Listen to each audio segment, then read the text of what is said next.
sagalee waaqayyoon isinitti dubbadhaa. Sagalee waaqayyoo beekumsa namaa garasii, sagalee waaqayyoo humna mootummaa garasii, sagalee waaqayyoo niwukileer bombii addunyaan kun itti wal sodaachiftu garasii, sagaleen waaqayyoo rasaasa qaamaan hin mul'anneedha. Hirru kutaa infa isaa lafa sochoosaa qaamaan hin argitan yeroo lafti hurraa argitu. Namicha tokkotu gaaffii wayii naa dhiyeessa. Gaaffiin naa dhiyeessu akkas jedhe. Amma biyya Gibxii keessatti ijaarsa warra piraamiidii warra Misir ijaaran sana dhaqee ilaaleeraa jedhe. Waanuma nuyi asirraa lallabnu qaamaan amma biyyoota keessatti biyyoota Israa'el yoo dhaqxan iddoo Phexros fa'aa turan, galaanni isaan irra deemaa turan, mukti isaan bidiruu isaan ittiin deemaa turan seenaadhaaf kakaa'amee jira. Namoonni humna isaa argatan dhaqanii ilaalaniiru. Akkeedha.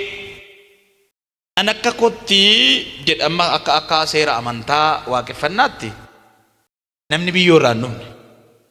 Biyyoo irraa miti kan hin uumame. Galaana keessaa ba'e nama wayitu. Akka amantichaatti. Nama wayitu galaana keessaa ba'ee galaana keessaa kan ba'e sun dhiiras miti dubartiis miti jedha akka amantaa waaqeffannaatti. Asumaan namni nama fakkaatu dhiiras kan hin taane dubartiin kan hin taane galaana keessaa ba'ee utuun hin dhaabatu waaqayyo millate jedhu. Asumaan gaafa inni millatu namichi sun inni tokko durbatee tokko immoo dhiira ta'e. Isheen tokko hortu isheen tokko horaa. Akkeetti mokkee dhugaa warra dubbiftan yoon itti dabalee of kalchuun keessan isa guddaa haa ta'u. Isheen akkanaan jedhe sanyiin saba Oromoo jedhamu kanaa eessaa dhufe beektaa ammati jennaan Addaamirraa achi dhufeen jedhe naa lakkaa jedhe. Acha naa lakkaa jedhe amman jaarsa bara 90mootaa ta'a. Amma mana Alasillaasee kee dhaladha. Ammoo Jaanoo kee dhaladha. Sabara durii sana lakkaa jechaan naa fidee nan jalqabe. Ijoolleen Addaam Qaayinii fi Abeel turanii mucoo durbaa Sheet jedhamtu qabu isaanii bara sana dhaloonni sun baay'ee turanii achi ba'ee Noohi dhufee Noohi gaafa dhufu ijoollee 3 godhatee ijoolleen sun Kaam, Seem, Yaafet jedhamu. Kaam sun isa Kuushin godhateedha. Kuushin sun immoo ijoolleen Ooraadhaaf Seexaa warra jedhamu warra irraa dhufeedha. Ooraadhaaf Seexaa warra jedhaman immoo warra Booranaaf Baarentuun irraa dhufeedha. Booranaaf Baarentuun jedhamu warra Macciif Tuulam irraa dhufeedha. Warra Sikkoo Mandoo irraa nan jalqabe ka. Jedhee takkee bokkuun tokko biyya Gibxii kee dhaabataa hiraamnaan jedhe. Maa inni bokkuun jennaan Gooliyaad Oromoodha naan jedhe. Maaliif akkeettee jennaan siidaa Gooliyaad irraa mataa isaarra bokkuu jedhe hin argine garuu isa takka naan jedhaan bokkuutu irra hira'e. Akkaataan siisteemii Gooliyaad ittiin lolee saba Israa'eliin birmaduu baasee akkaataatti Oromoon lolee birmaduu baa'aa jiruudha naan jedhe. Mitiin jedhee. Walumaa gala nuun qaamni keenya alaan mul'atu kun biyyoo irraa kan ittiin dhufe akka nu ittiin beeknu tokkoffaan ragaa macaafa qulqullu. Lammaffaan immoo namumatu ragaa. Nama du'eetu ittiin buyinaadhanii ji'uma tokkoof callumadhanii kaa'anii lafee duwwaatu irratti hafa dhangala'ee biyyootaa irratti. Rimmitti namni nyaatee fixeetu biyyoo of danda'e taa'ee gaara ta'e ta'a biyyin. Gaara of danda'e. Sagalee Waaqaa dubbifanname haasaanatti buusa.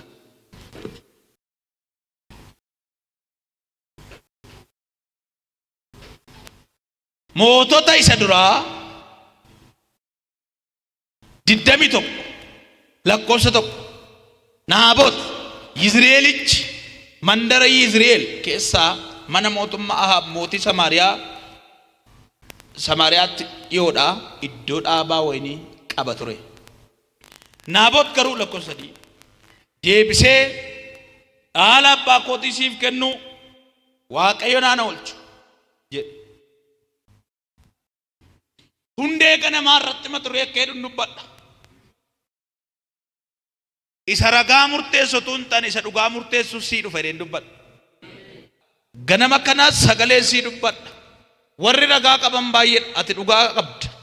Warri ragaa sobaa sirratti ba'an baay'eedha. Waaqayyo akkasiin jedha. Warra ragaa dhiiseen abbaa dhugaa qabu murteessa. Mata duree kana irratti waan gabaabaa naasa wanti naasa asirratti wanti dubbadhu sagalichi bal'aadha. Waan ani amma deeqaa 30 gidduutti saatii yaade kanatti isinitti meefitu miti. Biyya kana keessatti hinjifatoof dafanii kanaasaan abbaan dubbii dursu, abbaan falmii dursu baay'inaan isa dhugaa qabu miti, isa ragaa qabudha. Nama ragaa qabu waaqayyo sitti hin fidin. Nama ragaa argate waaqayyo sitti hin fidin.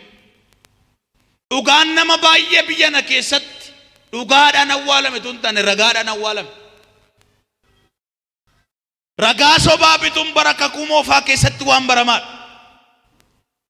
Nama kakuu ajjeesuudhaaf, nama kakuu qabu, nama sagalee waaqayyo irra jiru balleessuudhaaf warra ija baachuu danda'an, warra ija fuune dhugaan badu nomaa tokko kan isaanitti hin fakkaanne. Yeroo dhugaan badu ilil jedhani warra ililchan mana amantaa keessa, mana mootummaa keessa guutanii jiru. Naabot nama dhugaa qabudha, garuu ragaan qabu. Ahaab ragaa qaba malee dhugaan qabu. Yeroo baay'ee dursa kan ba'u isa ragaa qabudha. Inni dhugaa qabu calluma jedha abbaa dhugaatiif dhiisa. Iddoo iddootti lafa hundatti otoo hin taane. Yeroo darbe ijoolleen keenya diraamaa wayii hojjetanii turan asirratti. Dilbata jechuudha. Dubartitti isheen tokko dubartoota ejjitoota lama jedha macaafni qulqulluun. Lamaan isaanii mucaa qabu daahanii. Bakki isaan ciisan iddoo tokko, iddoo isaan jiraatan tokko. Dubartii isheen tokko halkan hirriba waan hin dandeenyeef kan isheerra ciiftee jirti. Ilaa namni akkasii jira. Dubartoota ammaa kanaa kan mudate akkasiiti. Namni hirribarraa hin hafne, namni hirriba hin dandeenye, namni hirriba du'aa rafu ajjeesaa mul'ataati. Mul'ati warra dammaqan harkatti badatu hin taane warra rafan harkatti bada. Namni rafe nama sin balleessa ofiis hin bada. Ishi rannee bi'a የሚወዱ በጣም ነው ሲነን ጃለዳ ወከናፈን ዱበደ እርጋ ከና ነመረ ፉሲትን ፊድሊን ጀድ ለመፋ ነመረ ጋቀብ namni hirriba jaallatu rafee kaanaan hirriba iyyummaa fi hirriba du'aa keessa kan jiru qabeenya isaas hin beeku, eenyummaa isaas hin beeku, mirga isaas hin beeku, dirqama isaas hin beeku. Kaanaan gaja'uudhuma waa haramuudhuma tigaleem nama tura fuuqa'u argitanii hin beektaniis rafaa iraa ka'eera qodaan ni ta'a yoo barbaadde deema maanyi siin jedha hamma dammaqutti dubbii kaasa mana ga'a. Foon saaka'ee malee hirribaan dammaqne harka kee dafii ol kaasa har'aa kaasee 2017 iji kee abanamu hirribaa dammaqe.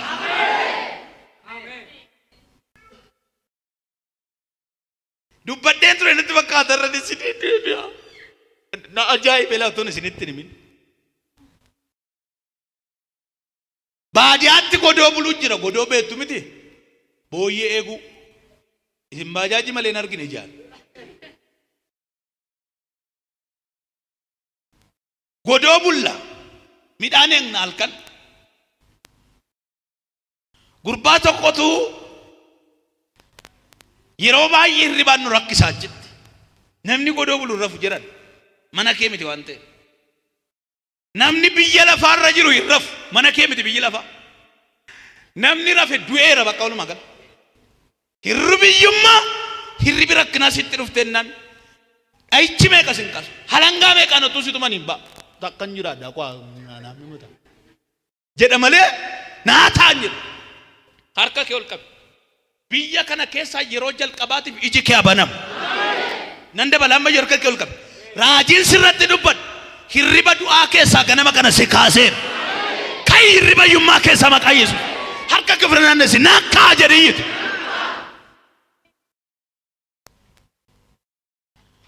Rakkoon Naabot irratti ka'e hinaaffaa guddaadha. Hinaaffaan kun immoo maasii inni qabudha. Maasii kan abbaa isaa kenneef hinate miti, caraqaa bite miti, namarraa biddireesse miti, dudda bite miti, lafa abbaan isaa kenneefidha.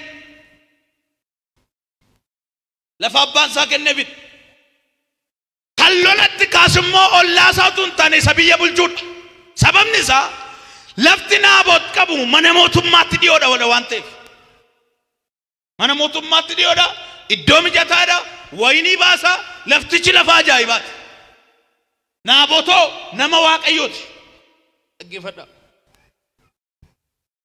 Diinni gaafa si loluu jalqabu harka kee caalaa, miilla kee caalaa, qaama kee caalaa iddoo kee jibba. Iddoon kee diina naasisa. Laftati jirtu sodaata. Nama baay'ee si sodaata. Sadarkaati irratti nama baay'ee sodaata. Darajaa kee nama baay'ee sodaata. Maatii kee nama baay'ee sodaata. Diinni lola iddoo irra qaba. Iddoo kee irratti lola kaasa. Safara kee irratti inni nagadu lafa nagadaatti lola itti ka'a. Inni barsiisu iddoo barsiisummaa isaatti lolli itti ka'a. Inni tajaajilu iddoo tajaajila isaatti lolli itti ka'a. Sababni isaa qaama kee rukutu yoo dadhabe lafa kee jalqaba seetan. Lafaan sitti dhufa. Lafaan si loluu jalqaba. Mana barumsaa sitti kaasa. Daarikteera sitti kaasa. Iddoo nagadaati bulchiinsa sitti kaasa. Naannoodhaa sitti ka'u. Sitta kaaniyyuu malee dhugaan murteessanaan jedha yeroo Yesuus. Anaaf dhugaan murtaa'eera jedhame. Ayyoo qabatamaatti nama lama Afrikaan kun isuma sirrii isa torbee lama gidduutti faayila dhugaa tokko fidee harkarra kaa'a. Isa qabatamaa isaa. Maasii isaati lafa isaati. Maaqa kun ila akka inni itti dhaqee jaalala fakkaata. Lafa kee kanaa natti gurguriyeedha. Nagaama. Natti gurguriyeedha naan hin gurguruyeedha. Ishi erga gurguruu jibbite naa geeddari lafa waa iddoo biraatiin sii kennaadha mootichi matakkeedhaa deema. Iddoo hammanni kana jedhu kana Lizaabel haati manaasaa gurraan qabdu hin dhageenye. Bira dhaabatee haasaa kana hundaa haasofsiisa. Natti gurguru hin gurguru abbaa qonnaa kenna. Maal fidde? Hin gurguru lafa nan du'a malee. Ishi siin geeddara muddoo biraatiin sii kenna naa geeddara. Hin geeddaruun jedhee buddeen arginaan kan keenya waan meeqa geeddara? Birrii arginaan waan meeqa geeddaran? Mila faduu bakka naannoo alaatti ala birrii 200 sii kenna. Biyya kana akka warri handhuura Finfinnee kana jiranii baay'een isaanii abbaa lafaa warri turan irra kadhattuudha. Finfinnee kee deemanii qoraalee yoo gurguru lafa gurguranii.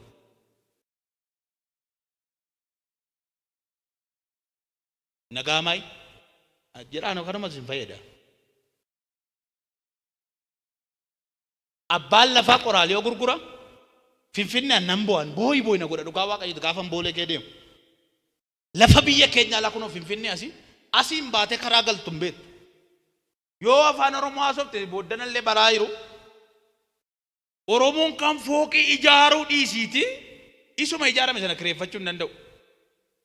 Qoraalee yoo echaa deemu Oromoon boolee keessa. Lafti kan isaa ture lafa gurguree isuma dhugumaan siin jedhama. Inni lafa qabu gurguree ittiin araqee dhugee farsoo dhugee fiteet booda qoraalee itti deebi'a. Inni lafa bitee irratti fooqii ijaareet achi gadi si ilaala. Harka kee ol qabu. Iji kee abanamuun jedhu. Diidi bakka baala kan keetu abbaa keessii kenna. Taamiriidhumaa. Isa dhugaa Waaqni guyyaa tokko kenne naan inuma haasofne callibanne. Amma diraa Waaqayyo magaalaan kun.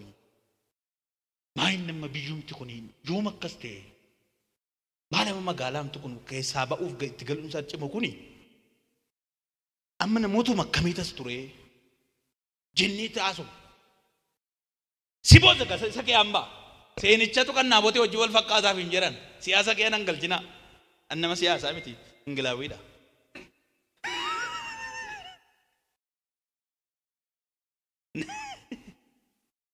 natti gurguri. Nama akkamii sodaata beektu seetan nama didaa hin diddeetaan hanga affisi gaawwachuun sodaatu. Har'a waa doo hin nattu naqu.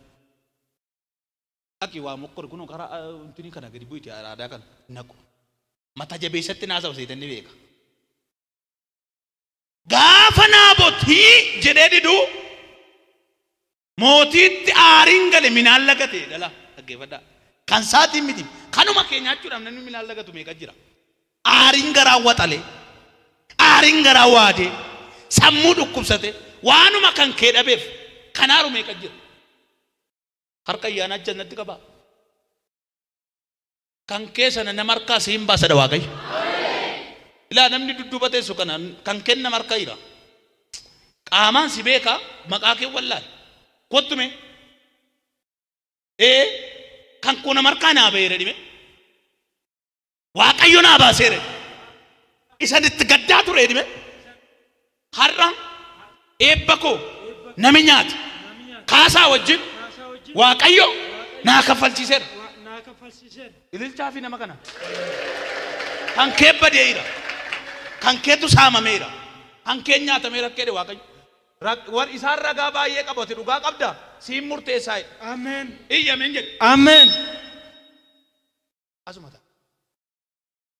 Asumata.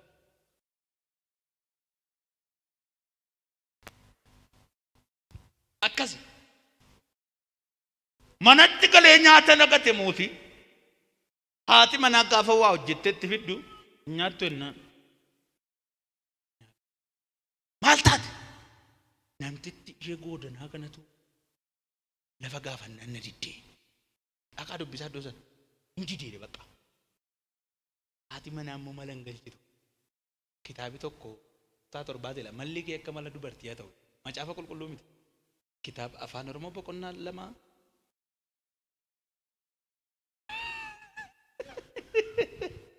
Malli kee akka mala dubartii haa ta'u. Jerrumnan qaban malee malli isaanii adagaadha.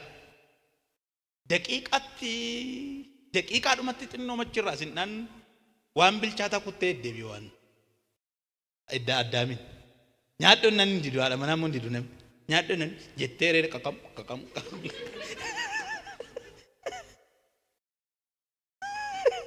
Daqiiqaa murtaa'e booda qilleensa qabbanaa keessa Waaqayyo dhaqeere addaam jennaan eessatti muka duuba dhokata.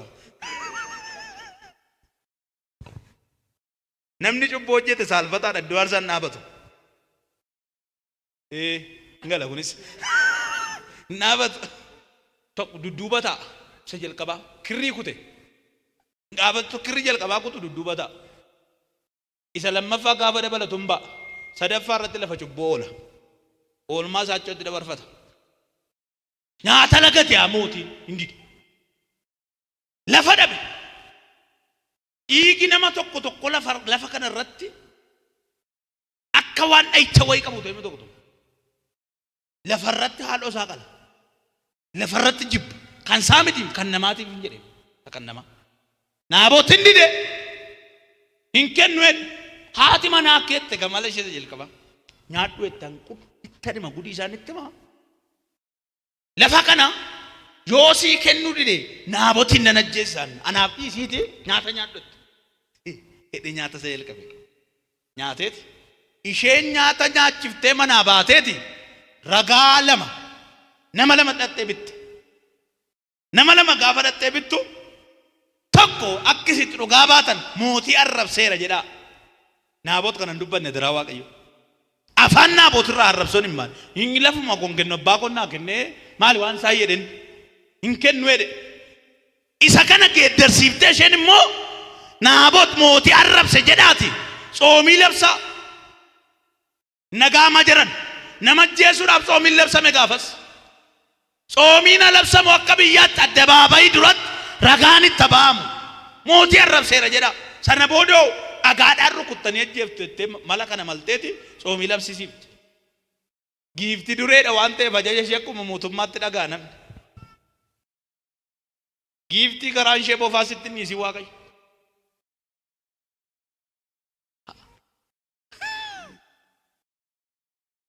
giiftolii warra garaatti bofa baatan warra abbaa mul'ataa ajjeesu hojii hojjetan sitti inni si waaqayyo jirri adagaadha ni ilaalaasuma hin galtu fixeera mala kana maltee labsiin erga labsame booda naabotiin fuudhanii ba'anii gara gaaraatti ol baasaniiti ilaa innotu inni mootii arrabsuu argineerra jedhan namoonni lama eenyuun mootii arrabsade gaardiin eewwat jedhu miti dhamadhan yoo tokko eenyuun arrabse mootii isum achi baasa ummata keessaa dhanii dhagaadhaan dhaanii ajjeesan dhaggeeffadhaa laa Eliyaasin dibee kaaseen jedhe otuu mootiin taa'u Eliyaas dibamee dhaqiiti akkuma dhiiga naabotiin dhangalaaf sis dhiigi kee dhangala saroonni dhiiga kee inarraa bori dhaqi itti naa miidhe waaqayyo Eliyaas deemaa dhaqe aaba qachumaatti gaafa argu wayyoo nuftee diina koo nuftee jedhe mootiin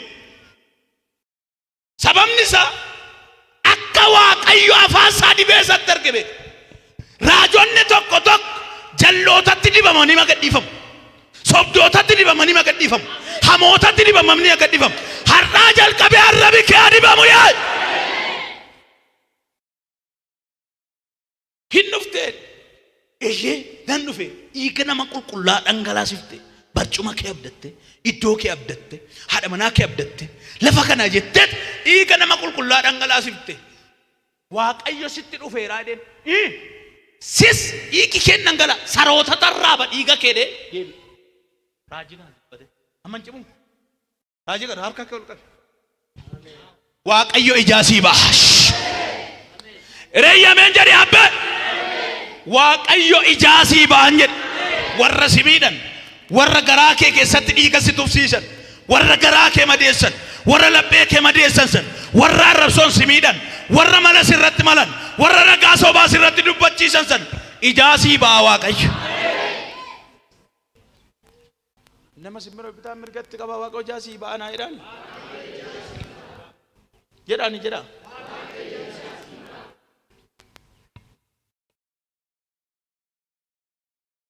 dhugaa qaba ragaa warri ragaa yeroo siin kennan taayimii sii qaban ragaa qabnu ta'a abbaan dhugaa yeroo eega abbaan ragaa garuu harrumaa faradamuudha abbaan dhugaa waaqayyo afaradu hedheeti kadhannaatti fufa abbaan ragaa immoo harrumatti naaf afaradamu hedhee hamannaatti fufa warri ragaa qaban amiin galchan warri dhugaan qaban garuu yeroo hundumaa kadhannaa irratti beekamu abbaan dhugaa gadi ba'een falmatu abbaan ragaa garuu odoo deesse naannoodha ollaatti ma bilbila meeqa bilbila lafichi kan kooteedha qaamni sun kan koote naa murtaa'u qabaedha warra ragaa qabaniidha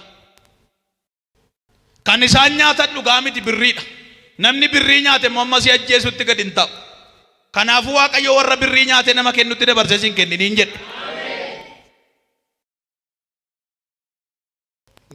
xuruudhuma roobiin irra baguma dhuftan dhugaa waaqayyo kanaafiyyuu wanta dubbii kana irratti godhuuf hin yaadda'in hin dhiphatin warri irratti kaan baay'ina qabu hin jedhin warri sirratti kaan yoomiyyuu baay'eedha warri Yesuus irratti kaan baay'ee turan inni garuu kophaadhuma isaa ture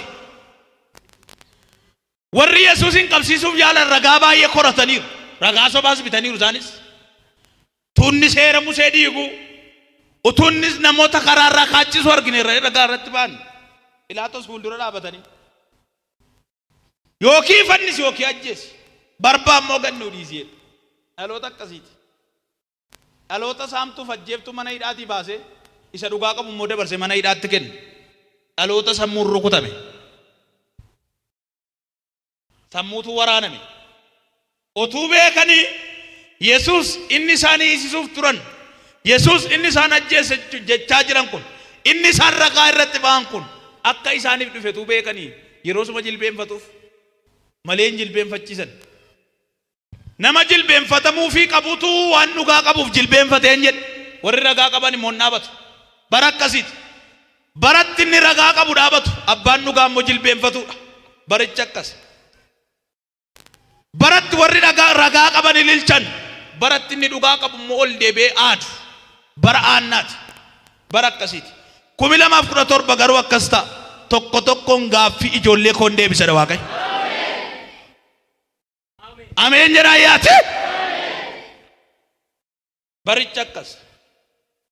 Akka biyya kanatti ergaa dhageera. Waaqonnatti meera. Tokko 2017 gaaffiin biyya keessoo kanaa hin deebi'a. Garuu lolli cimu isaa alaati. Lolli biyya kanatti isa alarra lolla jiru cima kana booda. Keessoon hiikamaa deema. Ala inni jiru garuu hin cima. Bubbeen dhufu. Rakkoon dhufu isa cima.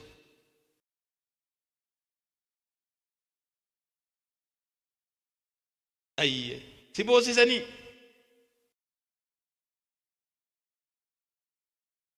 Faallaa jireenya keetii sitti ta'e.